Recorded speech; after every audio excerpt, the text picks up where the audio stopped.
At least 3 kings are mentioned in the Bible with the name Darius, or Daryl. The best known of them is the king who ruled over the city of Babylon after the fall of the Babylonian Empire in the face of the offensive fear person. This king is called Darius, or Fear. And it was during his reign that the prophet Daniel was thrown into the lion's grave. Fear, was believed to be born in approximately 601 or 600 BC. Since when Babylon fell in 539, its age was 62 years.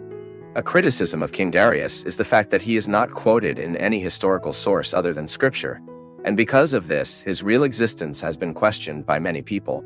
Moreover, there is no historical record of any king who has ruled between the reigns of Nabonidus-Belshazzar and Cyrus of Persia.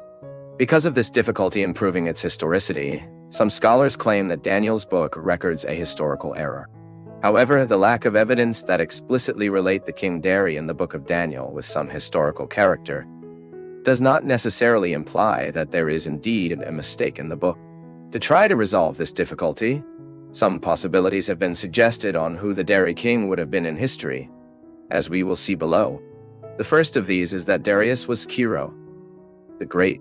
Cyrus was the known emperor of Persia, about whom there is no doubt about his historicity. It was he who advanced on Babylon in the expansion of the territorial boundaries of his empire, which culminated in the fall of Babylon in the days of Nabonidus and Belshazzar. He was believed to be about 60 years old when he won Babylon, and according to the inscriptions found about him, he has appointed many subordinate governors and officers to govern the empire. If he was actually refilled in Daniel 6, then Dario could have been a title for Kiro. To justify the designation of Fear, some sources suggest that he had ancestry in the royal house of Fears, though he was a close prince. If this is the case, then the passage of Daniel chapter 6 verse 28, where Daniel reads, "For he prospered in the reign of Darius and the reign of Kiro, the Persian," must be understood as follows. Daniel therefore prospered in the reign of Darius, namely in the reign of Kiro, the Persian. With this, the writer might be explaining the use of sources that gave 2 names to the same person, something that would be grammatically possible in the language in which the book was written. The second possibility is that Darius was Gobers. Gobiles was a governor of Babylon appointed by Kiro, the Great. Old documents mention him as the ruler of Babylon and the region beyond the Euphrates River for at least 14 years. There is another character of the same time and with the same name, or at least similar, which served as Cyrus' general and led Babylon's conquest by Persian. According to Nabonidus' Chronicle, this character he died weeks after the conquest of Babylon. Some have suggested that Dario may have been the last Gobres, and that there is a possible error in the Nabonidus Chronicle, which attests to his death, which perhaps there was a confusion in interpretation, and that the 2 Gobs are actually a single person, and which corresponds to the Darius of Daniel. Daniel's book records important information about the government of Dario, from which we can highlight. Dari had the title of king. He had the authority to name governors subordinate to him, and the prophet Daniel was one of them. The years were told according to the period of his reign.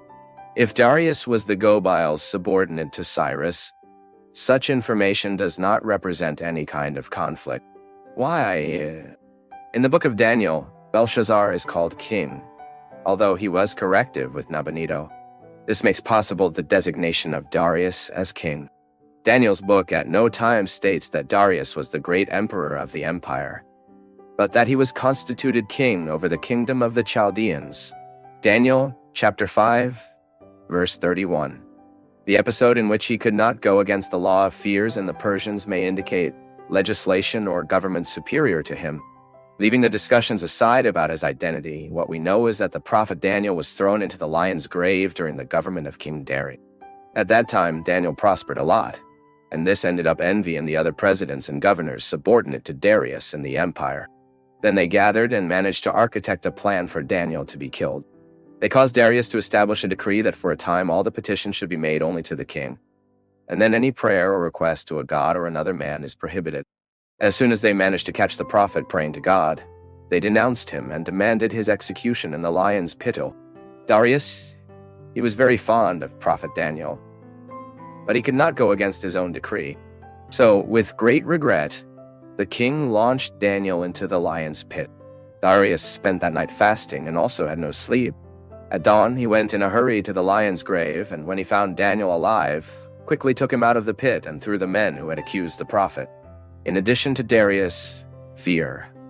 The Bible mentions two other kings with that same name. The first is Darius, the Great, also called Darius I. He is mentioned in the book of the prophet Agel. He is mentioned exclusively in the book of the prophet Neck.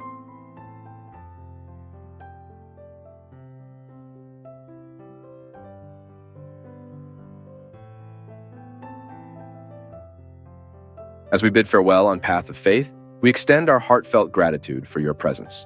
Keep the conversation going by commenting below, liking, sharing, and subscribing to our channel for more soul-nourishing messages.